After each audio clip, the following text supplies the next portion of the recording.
ਉਹਨੂੰ ਇੰਨਾ ਪ੍ਰੈਸ਼ਰਾਈਜ਼ ਕੀਤਾ। ਤੁਸੀਂ ਇਹ ਦੇਖੋ ਵੀ ਕਿੰਨਾ ਬੰਦਾ ਮਜਬੂਰ ਹੋਣਾ ਜਿਹਨੇ ਆਪਦੇ ਛੋਟੇ ਛੋਟੇ ਬੱਚੇ ਮਾਰ ਲਏ, ਆਪਦੀ ਵਾਈਫ ਤੇ ਗੋਲੀ ਚਲਾਤੀ, ਚਲੋ ਉਹ ਆਪਦੇ ਕਰਮੀ ਧਰਮੀ ਬਚ ਗਈ, ਆਪਦੇ ਗੋਲੀ ਮਾਰ ਲਈ। ਕਿੰਨਾ ਇਹਨਾਂ ਨੇ ਉਹਨੂੰ ਇਸ ਗੱਲ ਤੇ ਮਜਬੂਰ ਕੀਤਾ ਹੋਣਾ ਕਿ ਜਿਹੜਾ ਐਡਾ ਵੱਡਾ ਸਟੈਪ ਚੱਕਣ ਵਾਸਤੇ ਉਹ ਬੰਦਾ ਮਜਬੂਰ ਹੋ। ਖੁਸ਼ੀ ਦੇ ਵਿੱਚ ਆਰਨੇਤ ਦਾ ਅਖਾੜਾ ਲਵਾ ਕੇ ਸਾਰੀ ਮੰਡੀ 'ਚ ਇਹਨਾਂ ਨੇ ਢੋਲ ਕੁੱਟਿਆ। ਮੈਨੂੰ ਸਮਝ ਨਹੀਂ ਆਉਂਦੀ ਵੀ ਐਡਾ ਕਿਹੜਾ ਕਿਲਾ ਫਤਿਹ ਕਰ ਲਿਆ ਸੀ ਇਹਨਾਂ ਨੇ। ਸਾਰਾ ਪੰਜਾਬ ਦਿੱਲੀ ਦੇ ਬਾਰਡਰ ਤੇ ਬੈਠਾ, ਕਿਸਾਨਾਂ ਦੀ ਮੌਤ ਹੋ ਰਹੀ ਆ, ਉਹ ਵਿਚਾਰੇ 200-250 ਬੰਦਾ ਉੱਥੇ ਮਰ ਗਿਆ। ਸੋਗ ਦੇ ਵਿੱਚ ਸਾਰਾ ਪੰਜਾਬ ਡੁੱਬਿਆ ਹੋਇਆ, ਸੈਂਟਰ ਨਾਲ ਲੜਾਈ ਵਿੱਢੀ ਵੀ ਆ। ਔਰ ਇਹ ਭਲੇ ਮਾਨਸਾ ਨੇ ਇੱਥੇ ਤੁਸੀਂ ਦੇਖੋ ਵੀ ਕੀ ਡਰਾਮੇ ਕਰ ਰਹੇ। ਤੇ ਨਾਲੇ ਸ਼ਾਇਦ ਕੋਈ ਸਰਕਾਰ ਜਾਗ ਪਏ ਕਿ ਇਹ ਦੋਨਾਂ ਡਾਕੂਆਂ ਨੂੰ ਫੜ ਕੇ ਅੰਦਰ ਦਿਓ ਜੀ, ਜਿਨ੍ਹਾਂ ਨੇ ਸਾਡੇ ਗਿੱਦੜਵੇ ਨੂੰ ਇੱਕ ਤਰ੍ਹਾਂ ਦਾ ਲੁੱਟ ਪੱਟ ਕੇ ਇਹ ਖਾ ਗਏ ਆ।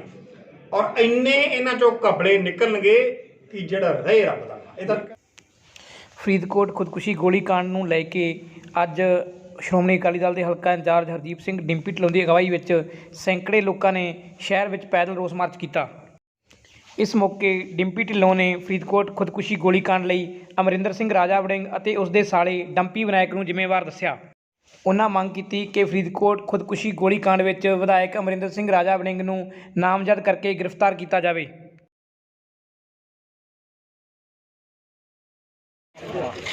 ਸਾਰਿਆਂ ਬੜੇ ਹੀ ਸਤਿਕਾਰ ਨਾਲ ਪੀਸਫੁਲ ਤਰੀਕੇ ਨਾਲ ਆਪਾਂ ਇਸ ਰੋਜ਼ ਮਾਰਚ ਵਿੱਚ ਸ਼ਾਮਲ ਹੋਣਾ ਹੈ।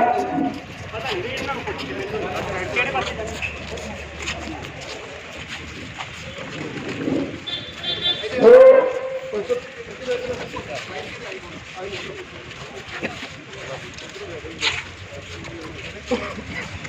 ਰੋਜ਼ ਮਾਰਚ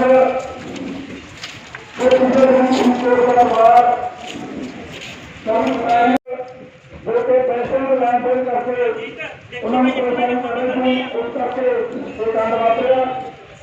तो ये अपना रोज मार्च है, ये परिवार में इंसाफ दिलाने वास्ते और जो दोषी है उन्होंने सजाना दिलाने वास्ते जब बताया जिसका जो परिवार पिछले दिन राजा वड़िंग जी और उन्होंने सारे व्यक्ति विधायक उन्होंने पैसों की पैसे लेते सन राजनिया कभी करके वो परेशान होता थी। तो उसने अपने सारे परिवार में बच्चों को गोली मार दी थी और खुद आत्महत्या करके उन्होंने तो इस हल्के के MLA राजा वड़िंग और डिंपी विनायक जो उन्होंने साला है उन्होंने वालों धक्के नाल 1 करोड़ 22 लाख रुपया वसूलिया गया, जिस तो परेशान हो गए ਕਰਨ ਕਟਾਰੀਆ ਨੇ ਜਿੱਥੇ ਆਪਣੇ ਬੱਚਿਆਂ ਨੂੰ ਗੋਲੀ ਮਾਰੀ ਉੱਥੇ ਖੁਦ ਹੀ ਗੋਲੀ ਮਾਰ ਕੇ ਆਪਣੀ ਜੋ ਜੀਵਨ ਲੀਲਾ ਖਤਮ ਕਰ ਲਈ। ਹਾਂਜੀ ਡਿੰਪੀ ਜੀ, ਕਿਉਂ ਕਰ ਰਹੇ ਹੋ ਰੋਸ ਮੁਜ਼ਾਹਰਾ ਅੱਜ, ਉਹਦਾ ਕਾਰਨ ਕੀ ਹੈ?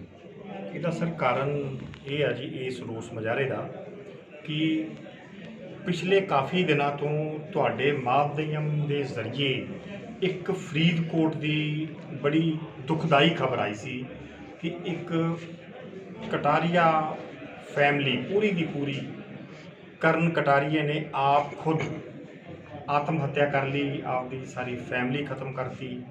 और इन्ना रोस पाया गया उस दे मुतलक फरीदकोट सारा शहर एक तरह का बंद रहा, सारे शहर दी अखां नम रही। साडे गिदड़वे भी असी उन्हां दी आत्मा नूं शांति वास्ते इत्थे कैंडल मार्च किया ते जिहड़े कलप्रेट आ उन्हां दे वास्ते असी इंसाफ की भी मंग की अपना पंजाब सरकार तो। पर कुछ ऐसे शक्तिशाली मैं तो कहूँगा सियासती बंदे जिहड़े इत्थे गिदड़वे दे MLA राजा वड़िंग ते नाल इहदा साला डंपी विनायक, इन्हां दोनां दे करके करण कटारीए ने एडा वड्डा स्टैप चुक्या। और ये मैं गल वारी वारी दोहरा रहा सी, पहला भी मैं बड़ियां बेनतियां कीतियां सी कि इन्हां ने बड़े वड्डे कपड़े कीते आ, ये बड़े चोर बंदे आ, इन्हां दा कोई इनक्वायरी करो। और मैं लैटर्स भी बड़ियां कड्डियां सी नरेगा दे मामले ते, ट्रक यूनीयन दे ते, DFSC दे मामले ते भी, ये सारे रले हुए आ। ਪਰ ਸਾਰੀਆਂ ਐਪਲੀਕੇਸ਼ਨਸ ਮੇਰੀਆਂ ਦਬਾ ਦਿੱਤੀਆਂ ਜਾਂਦੀਆਂ ਸੀ। ਇਹ ਤਾਂ ਅੱਜ ਅਚਾਨਚੱਕ ਉਜਾਗਰ ਤਾਂ ਹੋ ਗਈਆਂ ਕਿ ਕਰਨ ਕਟਾਰੀਆ ਸੁਸਾਈਡ ਕਰ ਗਿਆ। ਕਿਸ ਕਰਕੇ ਕਰ ਗਿਆ? ਉਹ ਇਸ ਕਰਕੇ ਕਰ ਗਿਆ ਕਿ ਇਹਨਾਂ ਨੇ ਦੋਨੇ ਸਾਲੇ ਭਣੋਈਏ ਨੇ 1 ਕਰੋੜ 22 ਲੱਖ ਰੁਪਈਆ ਇਹਨਾਂ ਨੇ ਉਹਨੂੰ ਆਧਾਰ ਦਿੱਤਾ ਸੀ। ਆਧਾਰ ਦੇ ਕੇ 1 ਕਰੋੜ 22 ਲੱਖ ਰੁਪਈਆ ਮੁੜ ਕੇ ਵਾਪਸ ਦੇਣ ਤੋਂ ਮੁੱਕਰ ਗਏ ਤੇ ਕਹਿੰਦੇ ਜੀ ਸਾਡਾ ਹਿੱਸਾ ਬਣਦਾ ਸੀ, ਅਸੀਂ ਇਹ ਪੈਸੇ ਵਾਪਸ ਨਹੀਂ ਕਰਨੇ। ਉਲਟਾ ਉਹ ਤੋਂ ਹੋਰ ਪੈਸੇ ਮੰਗਣ ਲੱਗ ਪਏ।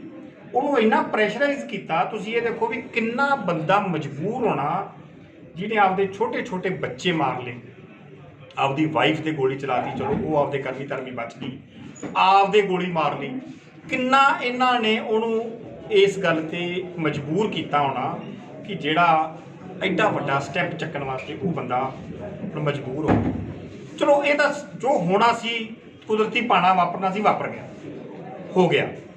ਅਪੋਨ ਦੈਟ ਸਜ਼ਾ ਮਿਲਣ ਦੀ ਬਜਾਏ ਆਪਦੇ ਆਪ ਨੂੰ ਮਤਲਬ ਕਿ ਗਿਲਟੀ ਤਾਂ ਕੀ ਕਰਨਾ ਸੀ। ਔਰ ਮੈਂ ਬੜੇ ਸ਼ਰਮ ਨਾਲ ਇਹ ਗੱਲ ਕਹਿ ਰਿਹਾ ਕਿ ਐਮਸੀ ਚੋਣਾਂ ਹੋਈਆਂ, ਕੱਲਿਆਂ ਨੇ ਇੱਥੇ ਚੋਣਾਂ ਲੜੀਆਂ, 19 ਤੋਂ 18 ਜਿੱਤ ਕੇ ਅਸੀਂ ਬਾਈਕਾਟ ਕਰਤਾ ਇਹਨਾਂ ਦੇ ਹਾਲਾਤਾਂ ਨੂੰ ਦੇਖਦੇ ਹੋਏ ਵੀ ਕਿਸੇ ਨਾ ਕਿਸੇ ਬੰਦੇ ਦਾ ਇਹ ਨੁਕਸਾਨ ਕਰਨਗੇ। ਕਿਉਂਕਿ ਮੇਰੀ ਮੰਡੀ ਹੈ ਜੀ, ਮੈਂ ਤਾਂ ਇੱਥੇ ਰਹਿਣਾ, ਇਹਦਾ ਤਾਂ ਕੁਝ ਅਜਾਂਦਾ ਕੁਝ ਨਹੀਂ। ਜੇ ਇੱਥੋਂ ਹੁਣ ਮੁਕਤਸਰ ਚਲਾ ਗਿਆ ਤਾਂ ਕੰਮ ਇਹਦਾ ਨਿਬੜ ਗਿਆ। ਇਸ ਕਰਕੇ ਅਸੀਂ ਸਾਰਿਆਂ ਨੇ ਰਲ ਕੇ ਬਾਈਕਾਟ ਕਰਤਾ ਵੀ ਆਪਾਂ ਅਮਨ ਪਸੰਦ ਬੰਦੇ ਆ, ਆਪਾਂ ਲੜਾਈ ਨਹੀਂ ਕਰਨੀ। ਉਸ ਗੱਲ ਨੂੰ ਇਹਨੇ ਇੰਨਾ ਹਾਈਲਾਈਟ ਕੀਤਾ ਤੇ 18 ਐਮਸੀਆਂ ਦੀ ਜਿੱਤ ਤੇ ਇਕੱਲੇ ਹੀ ਭੱਜ ਕੇ ਜਿੱਤੇ ਸੀ। ਸਾਰੀ ਬੂਥ ਕੈਪਚਰਿੰਗ ਕੀਤੀ, ਸਭ ਕੁਝ ਕੀਤਾ। ਖੁਸ਼ੀ ਦੇ ਵਿੱਚ ਆਰਨੇਤ ਦਾ ਅਖਾੜਾ ਲਵਾ ਕੇ ਸਾਰੀ ਮੰਡੀ 'ਚ ਇਹਨਾਂ ਨੇ ਢੋਲ ਕੁੱਟਿਆ। ਮੈਨੂੰ ਸਮਝ ਨਹੀਂ ਆਉਂਦੀ ਵੀ ਐਡਾ ਕਿਹੜਾ ਕਿਲਾ ਫਤਿਹ ਕਰ ਲਿਆ ਸੀ ਇਹਨਾਂ ਨੇ। ਇੰਨੀ ਖੁਸ਼ੀ ਮਤਲਬ ਕਿ ਜਿਹੜੀ ਇਹਨਾਂ ਨੇ ਉਜਾਗਰ ਕੀਤੀ। ਦੂਸਰੇ ਪਾਸੇ ਸਾਰਾ ਪੰਜਾਬ ਦਿੱਲੀ ਦੇ ਬਾਰਡਰ ਤੇ ਬੈਠਾ, ਕਿਸਾਨਾਂ ਦੀ ਮੌਤ ਹੋ ਰਹੀ ਆ, ਉਹ ਵਿਚਾਰੇ 200-250 ਬੰਦਾ ਉੱਥੇ ਮਰ ਗਿਆ। ਸੋਗ ਦੇ ਵਿੱਚ ਸਾਰਾ ਪੰਜਾਬ ਡੁੱਬਿਆ ਹੋਇਆ, ਸੈਂਟਰ ਨਾਲ ਲੜਾਈ ਵਿੱਢੀ ਵੀ ਆ। ਔਰ ਇਹ ਭਲੇ ਮਾਨਸਾ ਨੇ ਇੱਥੇ ਤੁਸੀਂ ਦੇਖੋ ਵੀ ਕੀ ਡਰਾਮੇ ਕਰ ਰਹੇ। ਮੈਨੂੰ ਸਮਝ ਨਹੀਂ ਆਉਂਦੀ ਵੀ ਇਹ ਕੀ ਦਰਸਾਉਣਾ ਚਾਹੁੰਦੇ ਆ, ਪੰਜਾਬ ਦੀ ਸੰਗਤ ਨੂੰ ਕੀ ਇਹ ਮੈਸੇਜ ਦੇਣਾ ਚਾਹੁੰਦੇ। ਫਰੀਦਕੋਟ ਦੀ ਕਾਰਗੁਜ਼ਾਰੀ ਦੇਖਦੇ ਕਿਸ ਤਰ੍ਹਾਂ ਦੀ, ਕਹਿੰਦੇ ਪੁਲਿਸ ਦੀ ਕਿਸ ਤਰ੍ਹਾਂ ਕਾਰਗੁਜ਼ਾਰੀ? ਮੈਂ ਉਹੀ ਤੁਹਾਨੂੰ ਦੱਸਣਾ ਚਾਹ ਰਿਹਾ ਜੀ ਕਿ ਉੱਥੇ ਇਹਨਾਂ ਨੇ ਜਦੋਂ ਕਰਨ ਕਟਾਰੀਆ ਦਾ ਨੋਟ ਸਾਹਮਣੇ ਆਇਆ, ਉਹਦੇ 'ਚ ਕਲੀਅਰ ਕੱਟ ਇਹਨਾਂ ਦੋਨੇ ਸਾਲੇ ਭਣੋਈਏ ਤੋਂ ਬਿਨਾਂ ਕਿਸੇ ਦਾ ਨਾਮ ਮੈਂਸ਼ਨ ਨਹੀਂ ਸੀ। ਇਹਨਾਂ ਨੇ ਆਪਦੇ ਸਿਆਸੀ ਦਬਾਅ ਕਰਕੇ, ਆਪਦੇ ਸਿਆਸੀ ਪੋਲੀਟੀਕਲ ਪ੍ਰੈਸ਼ਰ ਕਰਕੇ ਇਹਨਾਂ ਨੇ ਆਪਦਾ ਨਾਂ ਤਾਂ ਇਹਨੇ ਬਾਹਰ ਕਢਾ ਲਿਆ, ਆਪਦੇ ਸਾਲੇ ਦਾ ਵਿੱਚ ਬਹੁਤਾ, ਜਦ ਕਿ ਨਾਂ ਦੋਨਾਂ ਦੇ ਵਿੱਚ ਬੋਲਦੇ ਸੀ।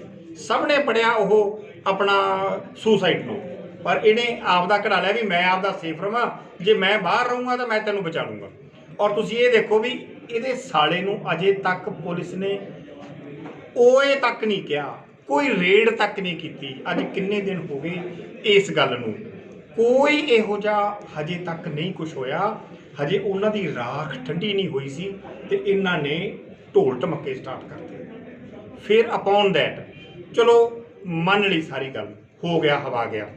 ਪਰ ਇਹਨਾਂ ਦੀ ਬਦਕਿਸਮਤੀ, ਤੇ ਮੈਂ ਤਾਂ ਉਸ ਵਿਚਾਰੀ ਦੀ ਵੀ ਜਿਹੜੀ ਸ਼ੀਨਮ ਕਟਾਰੀਆ, ਕਰਨ ਕਟਾਰੀਆ ਦੀ ਜਿਹੜੀ ਵਾਈਫ ਆ, ਮੈਂ ਤਾਂ ਉਹਦੀ ਵੀ ਬਦਕਿਸਮਤੀ ਹੀ ਸਮਝੂੰਗਾ ਵਿਚਾਰੀ ਦੀ, ਜਿਹੜੀ ਬਚ ਗਈ।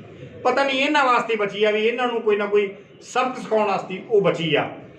ਉਹਨੇ ਉੱਠ ਕੇ, ਜਿਹੜਾ ਅੱਜ ਮੇਨ ਕਾਰਨ ਆ ਸਾਡਾ ਇਸ ਰੋਸ ਪ੍ਰਦਰਸ਼ਨ ਦਾ, ਉਹਨੇ ਇੱਕ ਤਰ੍ਹਾਂ ਦੇ ਡੈਥ ਬੈੱਡ ਤੋਂ ਉੱਠ ਕੇ ਨੋਟ ਦਿੱਤਾ। ਅੱਜ ਇੱਕ ਬੜਾ ਐਸਐਸਪੀ ਸਾਹਿਬ ਨੂੰ ਐਪਲੀਕੇਸ਼ਨ ਦਿੱਤੀ ਆ, ਔਰ ਸਾਰੇ ਆਪਣਾ ਮੀਡੀਆ ਦੇ ਵਿੱਚ ਉਹਨਾਂ ਨੇ ਉਹ ਲੈਟਰ, ਉਹ ਐਪਲੀਕੇਸ਼ਨ ਉਜਾਗਰ ਕੀਤੀ ਆ। ਔਰ ਇਹ ਕੀਤੀ ਆ ਕਿ ਮੇਰੀ ਮੌਤ ਦਾ ਕਾਰਨ ਰਾਜਾ ਵੜਿੰਗ ਖੁਦ ਤੇ ਮੇਰਾ ਆਪਣਾ ਰਾਜੇ ਵੜਿੰਗ ਦਾ ਸਾਲਾ ਡੰਪੀ ਵਿਨਾਇਕ, ਇਹ ਦੋਨੇ ਜਣੇ ਮੇਰੀ ਫੈਮਿਲੀ ਦੇ, ਮੇਰੇ ਹਸਬੈਂਡ ਦੇ, ਮੇਰੇ ਬੱਚਿਆਂ ਦੇ ਇਹ ਕਾਤਲ, ਇਹ ਬੰਦੇ ਆ, ਇਹ ਦੋਨੇ ਸ਼ਖਸ ਇਸ ਚੀਜ਼ ਦੇ ਕਾਤਲ ਆ। ਕਲੀਅਰ ਕੱਟ ਉਹਨਾਂ ਨੇ ਲਿਖਤਾ ਵੀ ਮੇਰੇ ਹਸਬੈਂਡ ਬਹੁਤ ਪ੍ਰੈਸ਼ਰ ਸੀ।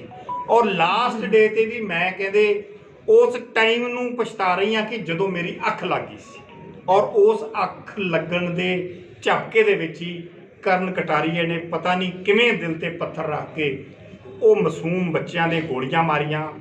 ਇਹਨਾਂ ਨੂੰ ਜਾਗ ਆ ਗਈ, ਫਿਰ ਇਹਦੇ ਵੀ ਮਾਰੀ, ਚਲੋ ਬਚ ਗਈ ਵਿਚਾਰੀ, ਫਿਰ ਆਪਦੇ ਮਾਰੀ, ਆਪ ਮਰਿਆ। 3 ਲਾਸ਼ਾਂ ਦੇ ਉੱਤੇ ਹਜੇ ਵੀ ਤੁਸੀਂ ਕਿਸੇ ਚੀਜ਼ ਨੂੰ ਉਡੀਕ ਰਹੇ ਹੋ। ਸੁਸਾਈਡ ਨੋਟ ਦੇ ਵਿੱਚ ਕਰਨ ਕਟਾਰੀਆ ਕਲੀਅਰ ਕੱਟ ਲਿਖ ਕੇ ਗਿਆ ਵੀ ਇਹ 2 ਸ਼ਖਸ ਜ਼ਿੰਮੇਵਾਰ ਆ। ਮੈਨੂੰ ਬਹੁਤ ਪ੍ਰੈਸ਼ਰਾਈਜ਼ ਕਰਦੇ ਸੀ, ਮੈਥੋਂ ਪੈਸੇ ਮੰਗਦੇ ਸੀ। ਉਹਦੀ ਵਾਈਫ ਨੇ ਲਿਖ ਕੇ ਦਿੱਤਾ ਕਿ ਰੋਜ਼ ਤੰਗ ਪਰੇਸ਼ਾਨ ਕਰਦੇ ਸੀ, ਮੈਨੂੰ ਪੈਸੇ ਦਿਓ, ਮੈਨੂੰ ਪੈਸੇ ਦਿਓ। ਫਿਰ ਇਹਨਾਂ ਨੇ ਐਡਾ ਵੱਡਾ ਸਟੈਪ ਚੱਕਿਆ ਤੇ ਆਹ ਸਾਰਾ ਕੁਝ ਇੰਨੇ ਸਬੂਤ ਹੋਣ ਦੇ ਬਾਵਜੂਦ ਵੀ ਹਜੇ ਵੀ ਸਰਕਾਰ ਕਿਸੇ ਨੂੰ ਉਡੀਕੀ ਜਾਂਦੀ ਆ। ਮੈਨੂੰ ਬੜੀ ਸ਼ਰਮ ਨਾਲ ਇਹ ਗੱਲ ਕਹਿਣੀ ਚਾਹੁੰਦੇ ਆ, ਇਹ ਕਹਿਣੀ ਪੈ ਰਹੀ ਆ ਕਿ ਹਰਿਆਣੇ ਦੇ ਵਿੱਚ ਸ਼੍ਰੀ ਆਪਣਾ ਭੁਪਿੰਦਰ ਹੁੱਡਾ ਦੀ ਸਰਕਾਰ ਸੀ ਤੇ ਕਾਂਡਾ ਜਿਹੜਾ ਸਰਸੇ ਤੋਂ MLA ਸੀ, ਆਜ਼ਾਦ ਬਣਿਆ ਸੀ, ਗੋਪਾਲ ਕਾਂਡਾ। ਹਾਂਜੀ, ਗੋਪਾਲ ਕਾਂਡਾ, ਔਰ ਹੋਮ ਮਿਨਿਸਟਰ ਸੀ। ਸੇਮ ਐਲੀਗੇਸ਼ਨ ਇਹਦੇ ਤੇ ਲੱਗਿਆ ਸੀ, ਇਹਦੀ ਕੋਈ ਪੁਰਾਣੀ ਗਰਲਫ੍ਰੈਂਡ, ਇਹਦੀ ਆਪਣਾ ਮਸ਼ੂਕਾ ਸੁਸਾਈਡ ਨੋਟ ਲਿਖ ਕੇ ਆਪਦੇ ਆਪ ਨੂੰ ਉਹਨੇ ਖਤਮ ਕਰ ਲਿਆ ਸੀ ਤੇ ਇਹਨੂੰ ਰੈਜ਼ਿਗਨੇਸ਼ਨ ਆਪਦੀ ਹੋਮ ਮਿਨਿਸਟਰੀ ਤੋਂ ਵੀ ਦੇਣਾ ਪਿਆ ਸੀ, MLA-ਸ਼ਿਪ ਤੋਂ ਵੀ ਦੇਣਾ ਪਿਆ ਸੀ, ਔਰ ਇਹ ਅੰਦਰ ਜਾ ਕੇ ਆਇਆ ਸੀ। ਤੇ ਆਪਣੇ ਤਾਂ ਮੈਂ ਹੈਰਾਨ ਆ ਵੀ ਕਾਨੂੰਨ ਐਡੀ ਗੂੜੀ ਨੀਂਦ ਸੁੱਤਾ ਪਿਆ ਵੀ ਇਹਨਾਂ ਨੂੰ ਪਰਵਾਹ ਹੀ ਕੋਈ ਨਹੀਂ, ਜੋ ਮਰਜ਼ੀ ਹੋਈ ਜਾਵੇ। ਇੱਕ ਫੈਮਿਲੀ ਉੱਜੜ ਗਈ ਪੂਰੀ ਯਾਰ, ਇਹਨਾਂ ਦੇ ਜਮਾਂ ਕੰਨ ਤੇ ਜੂੰ ਹੀ ਨਹੀਂ ਸਰਕ ਰਹੀ। ਮੈਂ ਤਾਂ ਹੈਰਾਨ ਹਾਂ ਇਸ ਗੱਲ ਤੇ। ਅੱਜ ਸਿਰਫ ਤੇ ਸਿਰਫ ਅਸੀਂ ਇਸ ਗੂੰਗੀ ਤੇ ਬੋਲੀ ਸਰਕਾਰ ਨੂੰ ਜਗਾਉਣ ਵਾਸਤੇ ਆਏ ਆ, ਤਾਂ ਕਿ ਸਾਰੀ ਸੰਗਤ ਆਪਾਂ ਪੂਰਾ ਰਾਊਂਡ ਲਾਈਏ, ਸ਼ਹਿਰ ਵਾਸੀਆਂ ਨੂੰ ਉਜਾਗਰ ਕਰੀਏ ਤੇ ਨਾਲੇ ਸ਼ਾਇਦ ਕੋਈ ਸਰਕਾਰ ਜਾਗ ਪਏ ਕਿ ਇਹ ਦੋਨਾਂ ਡਾਕੂਆਂ ਨੂੰ ਫੜ ਕੇ ਅੰਦਰ ਦਿਓ ਜੀ, ਜਿਨ੍ਹਾਂ ਨੇ ਸਾਡੇ ਗਿੱਦੜਵੇ ਨੂੰ ਇੱਕ ਤਰ੍ਹਾਂ ਦਾ ਲੁੱਟ ਪੱਟ ਕੇ ਇਹ ਖਾ ਗਏ ਆ। ਔਰ ਇੰਨੇ ਇਹਨਾਂ ਚੋਂ ਘਪਲੇ ਨਿਕਲਣਗੇ ਕਿ ਜਿਹੜਾ ਰਹੇ ਰੱਬ ਦਾ ਇਹਦਾ